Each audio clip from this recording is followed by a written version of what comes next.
Hello viewers, this is Mohammad Zakwan. मैं स्वागत करता हूं आज अपने चैनल इसे में। आज हम लोग पढ़ने वाले हैं हैज़, हैव एंड हैड के यूज़ के बारे में और साथ ही साथ हम लोग पढ़ेंगे विल हैव के बारे में भी। ठीक है, देखिए जो हम लोग ग्रामर्स पढ़ते हैं तो रीजंस क्या होता है कि सबसे पहले हमें उनका रूल्स पता होना चाहिए और उसके बाद में फिर हमें उन पर कुछ प्रैक्टिस हमारी होनी चाहिए। तो आइए सबसे पहले हम लोग जान लेते हैं कि ये हैज़, हैव, हैड का मीनिंग क्या होता है। तो आइए देखते हैं। हैज़ का मीनिंग होता है रखता है, रखती है या पास है। हैज़ का मीनिंग होता है रखता है, रखती है, पास है। और हैव का मीनिंग होता है रखते हैं, रखता हूँ या पास है। ऐसे ही हैड का मीनिंग होता है रखता था, रखते थे या पास था। अगर हम पास्ट में बात करेंगे तो हमारा पास था आ जाएगा। देखिए, और विल हैव का जो मीनिंग होता है वो है रखता होगा या पास होगा, रखता होगा या पास होगा। जैसे एग्जांपल के थ्रू हम समझे, अगर हैज़ का हमें यूज़ करना है तो हैज़ जैसे वह एक कलम रखता है, इंग्लिश हो जाएगी ही हैज़ अ पेन। मैं एक कलम रखता हूँ, आई हैव अ पेन। अगर मुझे ये कहना हो कि वह एक कलम रखता था, इंग्लिश हो जाएगी ही हैड अ पेन। और अगर मैं किसी के बारे में गेस करूं या तुक्का लगाऊं और मुझे कहना हो उसके पास एक कलम होगा, सो इसकी इंग्लिश हो जाएगी he will have a pen. He will have a pen.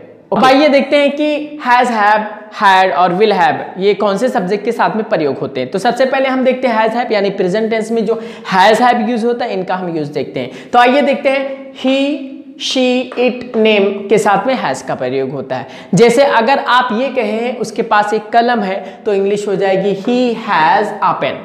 अब अगर कोई ही के साथ में हैव यूज कर रहा है तो वो रॉन्ग हो जाएगा, क्योंकि ही के साथ में हैज़ का प्रयोग होता है। अगर मुझे कहना है उस लड़की के पास एक कलम है तो शी हैज़ अ पेन हो जाएगा, यानी उस लड़की के पास एक कलम है। ऐसे इट के साथ में भी हैज़ का प्रयोग होगा। और नेम, जैसे मैं किसी एक आदमी का नाम लूँ या किसी भी एक शख्स का नाम लूँ, तो जैसे मैं कहूँ राजू के पास एक कलम है तो राजू हैज़ अ पेन, एक नाम है। और जब एक नाम रहेगा तो उसके साथ में हैज़ यूज हो जाएगा। ऐसे ही आइए देखते हैं कि हैव के साथ कौन से सब्जेक्ट का प्रयोग होता है। तो आई, वी, यू, दे और नेम्स, यानी एक नाम नहीं बल्कि एक से ज्यादा, दो या दो से ज्यादा नाम हो, उनके साथ में हैव का प्रयोग होता है। जैसे मुझे कहना हो मेरे पास एक कलम है तो आई हैव अ पेन, मेरे पास एक कलम है। हम सबके पास एक कलम है, वी हैव अ पेन। तुम्हारे पास एक कलम है, you have a pen.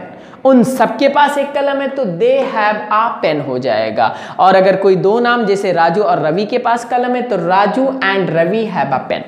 Okay, तो ये रहा हैज और हैव। हैज का यूज सिंगुलर सब्जेक्ट के साथ में और इन सब के साथ में होता है, हैव का यूज इन सब के साथ में होता है। ठीक है, अब आइए देखते हैं हैड जो पास्ट में यूज होता है उसके साथ में कौन सा सब्जेक्ट यूज होता है। तो पहले हम समझ लेते हैं ना, हैड ये चूंकि अकेला है और जब अकेला है तो हर किसी के साथ में यूज होगा।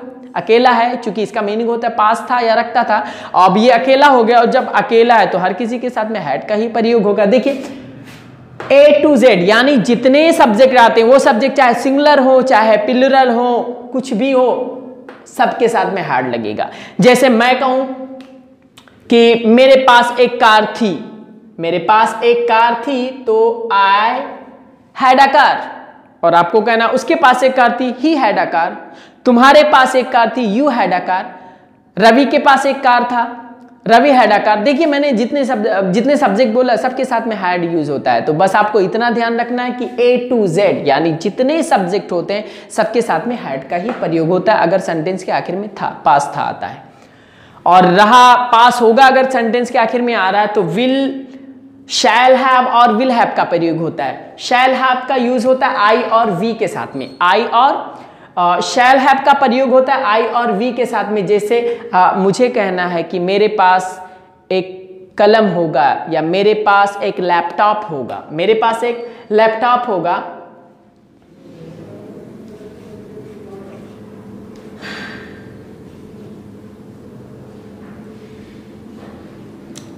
जैसे मुझे कहना हो मेरे पास एक लैपटॉप होगा तो इंग्लिश हो जाएगी आई शैल हैव अ लैपटॉप। हमें कहना हमारे पास एक लैपटॉप है, we shall have a laptop, हमारे पास लैपटॉप होगा।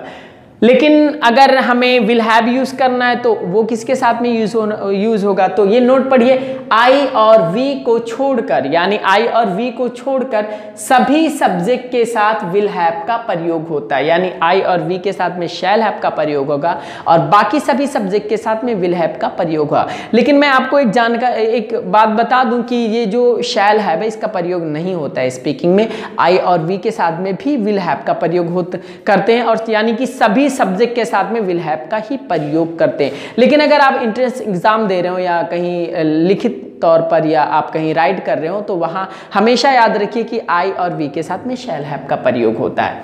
ओके, तो जैसे अब आपको विल हैव प्रयोग करना है तो सबके साथ में आप विल हैव यूज करिए। मेरे पास एक कलम होगा, I will have a pen, उसके पास एक कलम होगा, he will have a pen, तुम्हारे पास एक कलम होगा, you will have a pen, हम सबके पास एक कलम होगा, we will have a pen. यानी आपको समझ में आ गया। तो बहुत आसान है, कोई ज्यादा टफ नहीं है, बस ये स्ट्रक्चर आपको देखना है, इसके थ्रू आपको बहुत आसानी के साथ में हेल्पिंग वर्ब का जो सब्जेक्ट से रिलेशन होता है वो आपको अच्छे से समझ में आ जाएगा। तो आइए कुछ एग्जाम्पल के थ्रू हम समझते हैं। तो आइए पहला एग्जाम्पल है, वह एक सेलफोन रखता है। आप इसको या ये भी बोल सकते हैं, उसके पास एक सेलफोन है, दोनों का सेम मीनिंग होता है, ठीक है। तो इसकी इंग्लिश हो जाएगी ही हैज़ अ सेलफोन, वह एक सेलफोन रखता है, ही हैज़ अ सेलफोन। और अगर आप कह रहे हैं उसके पास एक सेलफोन है तो बिल्कुल सेम मीनिंग होगी, उसकी भी इंग्लिश एक ही होगी, he has a cellphone. Okay, ऐसे मैं कहूं मेरे पास एक बाइक है, या इसकी जगह पर मैं ये कहूं मैं एक बाइक रखता हूं, दोनों की सेम इंग्लिश हो जाएगी, आई हैव अ बाइक। ऐसे राजू के पास एक साइकिल थी, या राजू एक साइकिल रखता था, राजू हैड अ साइकिल।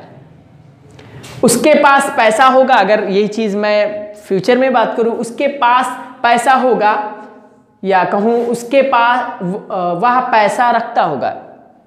अगर मैं कहूं उसके पास पैसा होगा या कहूं वह पैसा रखता होगा, इन दोनों की इंग्लिश हो जाएगी, he will have money, he will have money.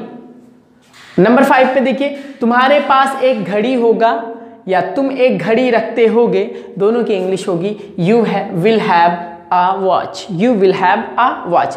तो देखिए ऐसे आपको करना क्या है, ऐसे सेंटेंसेस लिख लेनी है और फिर उसके बाद में उसका ट्रांसलेशन करना है, और ट्रांसलेशन करने के बाद में सेंटेंस को फटाफट बोलना है। जैसे मैं कहूँ मेरे पास एक घड़ी है, आई हैव अ वॉच, तुम्हारे पास एक घड़ी है, यू हैव अ वॉच, उसके पास एक घड़ी है, ही हैज़ अ वॉच, उस लड़की के पास एक घड़ी है, शी हैज़ अ वॉच। इस तरह जब आप बोलोगे ना तो जबान में बड़ी तेजी हो जाएगी। और कोई भी हैड पे भी आप प्रैक्टिस कर सकते हैं, विल हैव पे भी प्रैक्टिस कर सकते हैं। ओके, जब दोनों पे आप प्रैक्टिस करें, प्लस हैज़ और हैव पे भी प्रैक्टिस करें, इस तरह प्रैक्टिस करने से आपकी जबान बहुत अच्छे से समझ में आ जाएगी। तो आपको करना क्या है, इवेंचुअली आपको करना क्या है, अब आपको at least 5 sentence has, have, had और विल हैव को मिलाकर आपको 5 सेंटेंस बनाना है अपनी तरफ से, और बनाकर कमेंट बॉक्स में लिखे ताकि हमें मालूम हो जाए कि आपको सेंटेंसेस बनाना आता है। So thank you so much for watching this video. Have a great day.